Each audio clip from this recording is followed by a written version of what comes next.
Selamat pagi, Bapak Ibu, saudara-saudari yang terkasih. Senang bisa menyapa Bapak Ibu kembali dalam sapaan dan renungan pagi GKI Salatiga. Pada hari ini, Kamis 22 Mei 2025, bersama dengan saya, Penatua Nadia Sita. Marilah kita bersama-sama menyatukan hati kita untuk menghadap Tuhan di dalam doa. Ya Bapa, pagi hari ini kami datang di hadapan-Mu untuk mengucap syukur atas kasih penyertaan-Mu di sepanjang kehidupan kami. Terima kasih untuk kesempatan pada pagi hari ini untuk mendengarkan firman-Mu.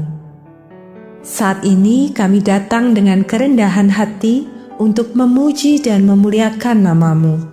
Siapkan hati dan pikiran kami untuk mendengarkan sabda-Mu ya Tuhan. Di dalam nama Putra-Mu yang tunggal Tuhan Yesus Kristus, kami telah berdoa. Amin.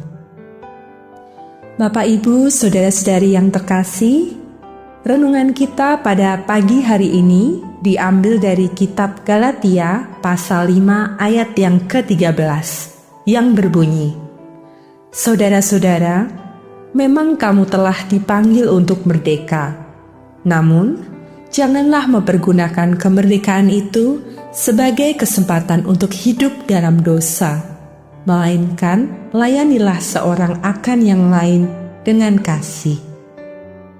Tema renungan pada pagi hari ini berjudul Transformasi Tantangan Kebangkitan Nasional. Bangsa Indonesia memperingati gerakan kebangkitan nasional yang muncul lewat pendirian organisasi modern Budi Utomo 20 Mei 1908. Gerakan kebangkitan nasional ini kemudian menjadi inspirasi perubahan menuju Indonesia merdeka. Jika pada masa awal semangat kebangkitan nasional adalah melawan penjajahan dari bangsa asing, kini tantangannya bertransformasi menjadi bentuk lain yang lebih kompleks. Dinamika itu pun membawa pergeseran makna kebangkitan nasional itu sendiri sesuai dinamika zaman.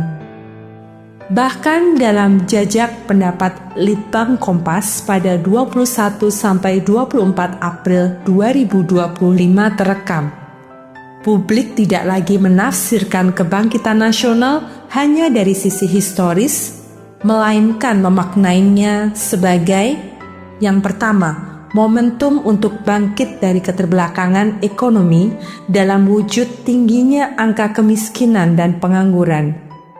Yang kedua, kebangkitan dari ketergantungan dengan bangsa lain, banjirnya produk hingga dominasi budaya asing tampaknya dipandang sebagai bentuk penjajahan non-fisik. Kebangkitan nasional juga dimaknai sebagai upaya merespon krisis nilai dan perpecahan sosial. Indonesia perlu bangkit dari krisis moral dan nilai yang tercermin dari tingginya angka kekerasan, kriminalitas, dan korupsi. Jalan menuju kebangkitan itu tak mudah. Publik menyadari masih ada beragam tantangan yang berpotensi menghambat kebangkitan yang mereka idamkan. Korupsi yang merajalela dinilai menjadi hambatan terbesar. Korupsi juga bukan hanya perkara hukum, melainkan juga sesuatu yang menggerogoti fondasi sosial, ekonomi, hingga politik yang dapat menggerus kepercayaan publik. Hal ini menegaskan bahwa persoalan tata kelola masih menjadi pekerjaan rumah yang harus dituntaskan bersama. Firman Tuhan dalam Galatia 5 ayat 13 mengatakan, "Saudara-saudara, memang kamu telah dipanggil untuk merdeka. Namun, janganlah mempergunakan kemerdekaan itu sebagai kesempatan untuk hidup dalam dosa. Contohnya adalah korupsi, melainkan layanilah seorang akan yang lain dengan kasih." Tantangan lain yang dihadapi bangsa adalah masih lemahnya pendidikan karakter dan budi pekerti. Menyoroti ketimpangan, kesejahteraan, dan budaya apatis di masyarakat juga dapat menghambat kebangkitan yang dicita-citakan. Dari jajak pendapat tersebut, 50,1% responden menyatakan bahwa generasi muda saat ini belum sepenuhnya mewarisi semangat perjuangan dan persatuan seperti pada masa awal kebangkitan nasional. Hanya 49,1% yang menyatakan tetap mewarisi. Fenomena ini menggambarkan adanya jarak emosional dan idealisme antara generasi muda dan generasi yang lebih tua. Jika dahulu semangat kebangkitan dimaknai dengan gotong royong dan pengorbanan demi kemerdekaan, kini generasi muda dihadapkan pada realitas yang berbeda. Generasi muda hidup dalam dunia digital yang penuh peluang, tetapi juga diselimuti beragam tantangan. Mulai dari kompetisi global, krisis iklim, disrupsi teknologi, hingga ketidakpastian ekonomi. Maka, tantangannya tidak sekedar mewariskan nilai, tetapi juga menjadikannya relevan bagi cara berpikir dan bertindak generasi hari ini. Nasionalisme tidak cukup dipelihara dengan simbol, tetapi juga harus dijaga dengan jaminan keadilan dan harapan di masa depan. Rasa bangga terhadap nilai yang diwariskan sebagian besar dilatar belakangi oleh kuatnya aspek sosial budaya, terutama keragaman suku dan budaya yang tidak melunturkan toleransi dan solidaritas. Publik nyatanya masih menaruh harapan besar pada hadirnya semangat kebangkitan bangsa. Tetapi di sisi lain juga menyadari betapa beratnya beban yang harus dipikul. Oleh karena itu, kebangkitan nasional harus menjadi momentum untuk membangun kembali kerja kolektif dalam menjawab tantangan bangsa.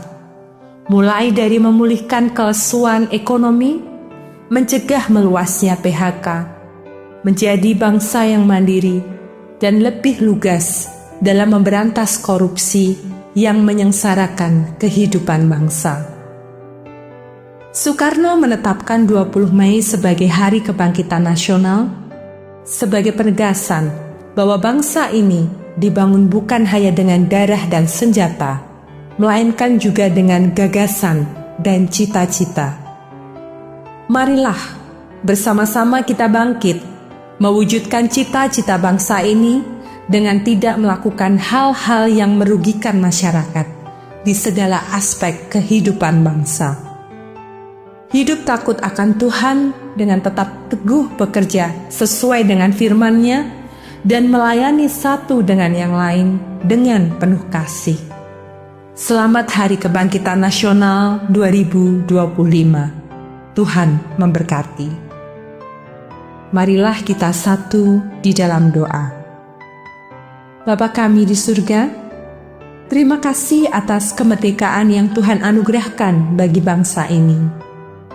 Jikalau saat ini kami boleh memperingati Hari Kebangkitan Nasional, kami mohon anugerah-Mu bagi bangsa ini untuk kami boleh bangkit dari keterpurukan, baik itu ekonomi, sosial, maupun politik. Kami serahkan bangsa Indonesia dalam tangan kuasa-Mu. Dalam nama Yesus kami berdoa. Amin.